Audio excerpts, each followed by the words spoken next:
Today's video is going to be a bit different. We have a few stops to make. First one is going to be at the Junkyard over in Gilbert, about 35 minutes away because, well, we have a car that has arrived there that spent about 15 years or so in my life as a kid, and so it's a little bit heartbreaking. We're going to go check that out, reminisce, see what kind of condition it's in nowadays, as well as what caused it to end up in the junkyard. So let's head over, check it out. So usually when I go to the junkyard, I bring the big tool set and I bring my tool bag, which I'll usually put screwdrivers, extensions, wrenches, other little things in that are not in here. However, today we're not really going so much to buy anything, more as just to be sad and reminisce and show you guys this car that was a huge part of my life. So I'm just going to take a few important things out of here in case the few Saabs there do have some parts that I'm looking for. So we'll just grab some of the more common sockets. Let's throw in our impact, extensions. Usually when I go to the junkyard, I don't end up using about 90% of this stuff, but you never know until you actually need it. And then you're sad you didn't bring it. Always got to make sure you bring wire cutters. And we ended up filling that up pretty quickly. Let's hit the yard.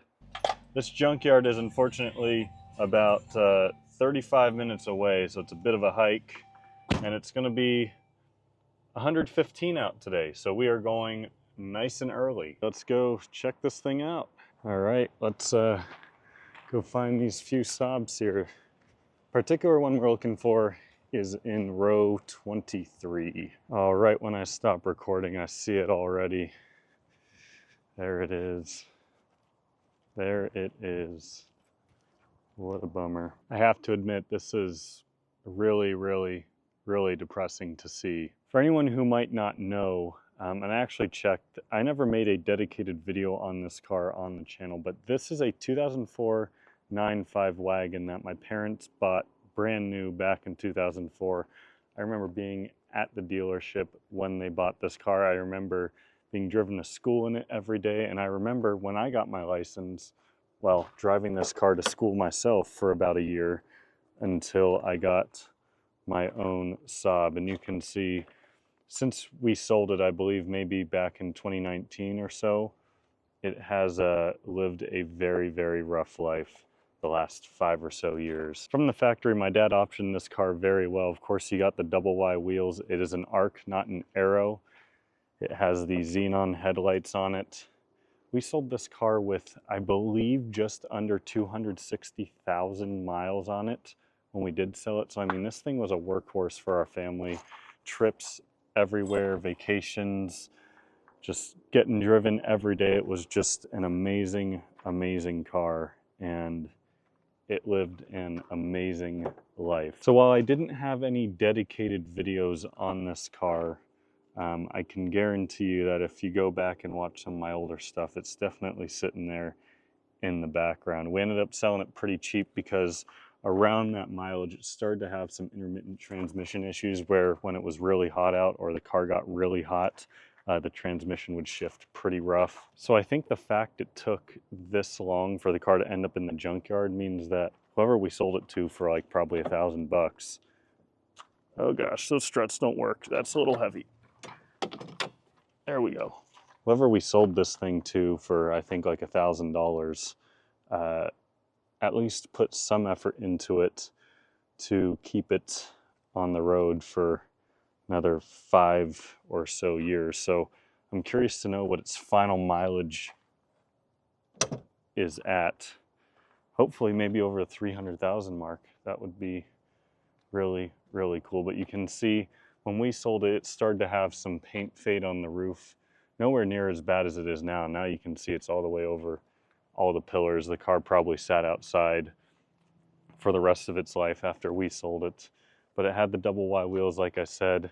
Whoever owned this clearly used every mile out of these tires that they could. You can see it's on the strips right there. Alignment was definitely a bit off on it.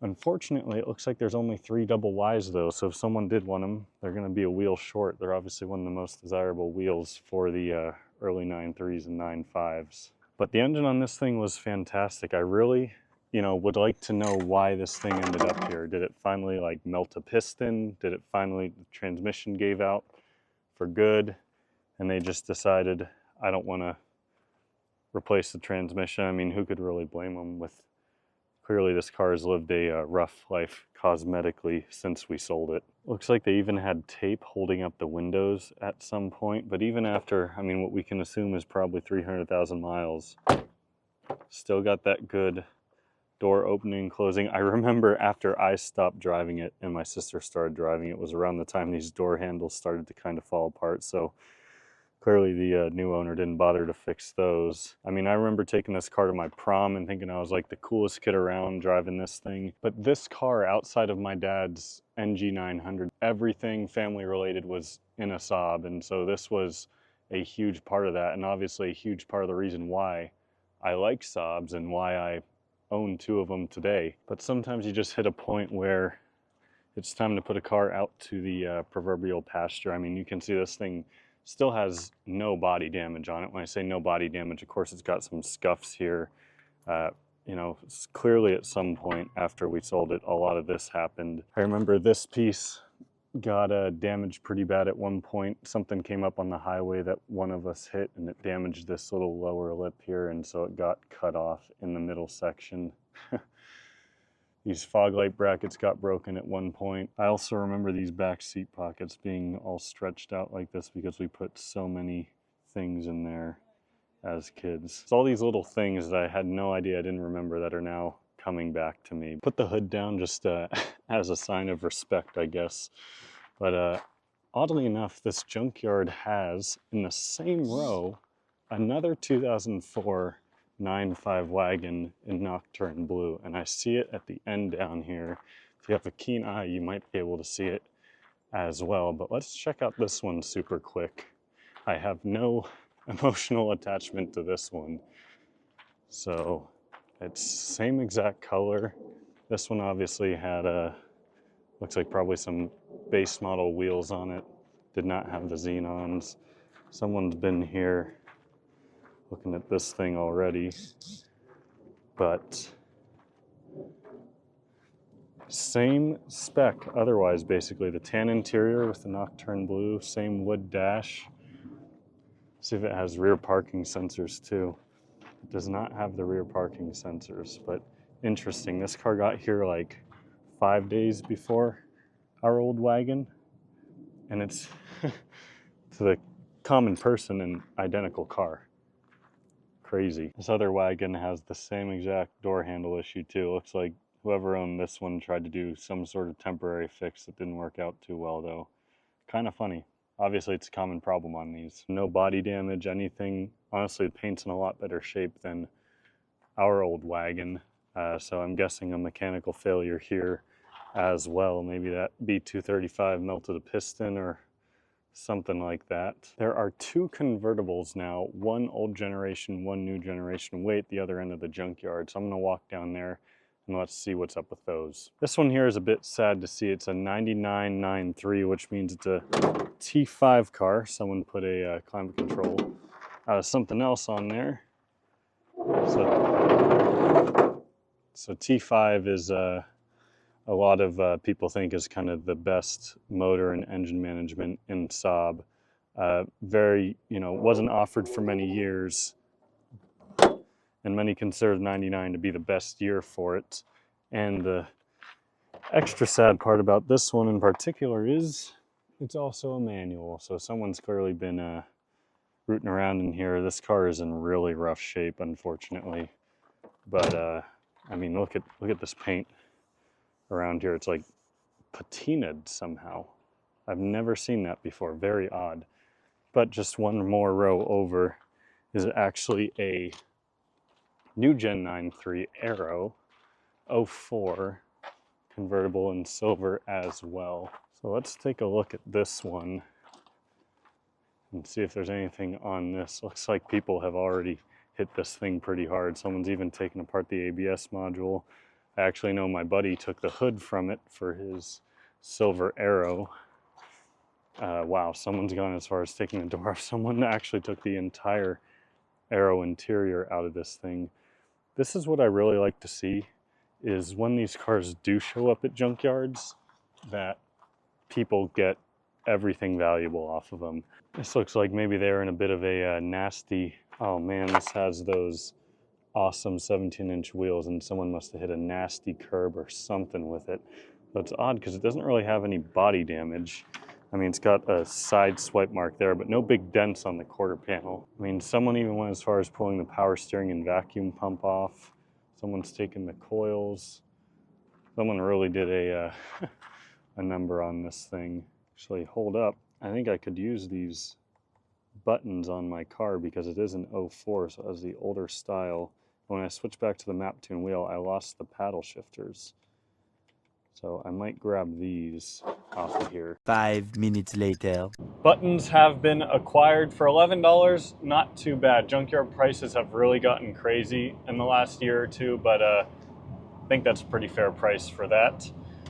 We'll have to do some restoration and probably swap the buttons because the face on the new button set are pretty worn and I don't think they're restorable. If you're curious how I wrapped these in carbon, what I did to some of the other interior things in this car, check out the video in the top corner. But before we can continue with this video, we need to have a word from today's sponsor. There are certain tools that you might not know you need until you actually need it or actually have it. A great example of that is a borescope. For those who don't know what this is from a brand called DXZ TAWS. It's essentially a little screen with some controls on it that then feeds into this little camera here that you can stick into very small and tight spaces. So this particular camera has a lot of features with it. It's good for automotive, plumbing, construction, aircraft. You can use this thing in a lot of applications outside of just your engine. But you have the ability with this, what I really like is the ability to actually record video and take pictures. So it actually comes with a little SD card and you have options here to sort of film some of that stuff.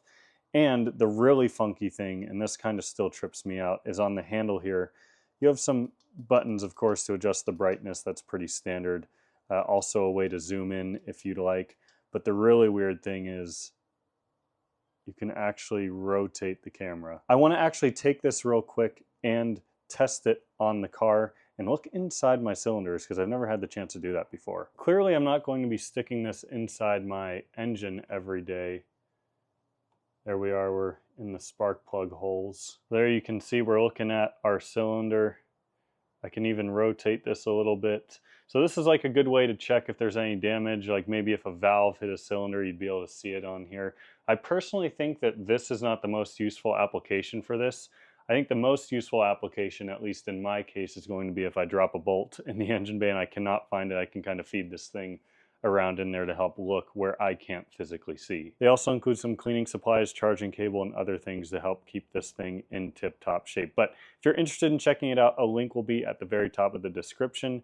Thank you to DXZ TAWS for sponsoring this video. 324 miles on this tank, no gas light on yet, just below a quarter of a tank. So pretty good MPG, 27.2, and we're about to cross 180,000 miles as well. Let's fill this thing up though. Got that 20 cents off a gallon, not bad. And I still haven't gotten around to fixing my fuel sender and fuel pump issue. If you're wondering what that's about, check the video in the top corner because that was quite an adventure and stressful couple of weeks. So for the first 80 miles or so, we got to deal with that. We're back home and there are just so many little things I need to do on this car and on the 900 that, well, I kind of just want to wait for the weather to cool down a bit. I just need some more motivation to get some of those things done. But I do have some great news coming for the 900. Some modifications are on the way courtesy of Maptune, 2 separate things. Those will hopefully be here by the time you're seeing this video. One final item, if you're in the Southwest US, I'd highly recommend checking out our Saab Club of Arizona meet we'll be having in early November. I'll put the flyer on the screen here. We'll have lots of people from out of state, lots of people from in-state. We'll have food, drinks, awards, swag, and other things to give away. So hope to see all of you there. And that's all for today, guys. Again, thank you to DXZ TAWS for sponsoring this video. Check out their useful borescope. If you're interested in looking for a tool like that for your car, it's going to be extremely helpful for me. But I'll see y'all in the next one.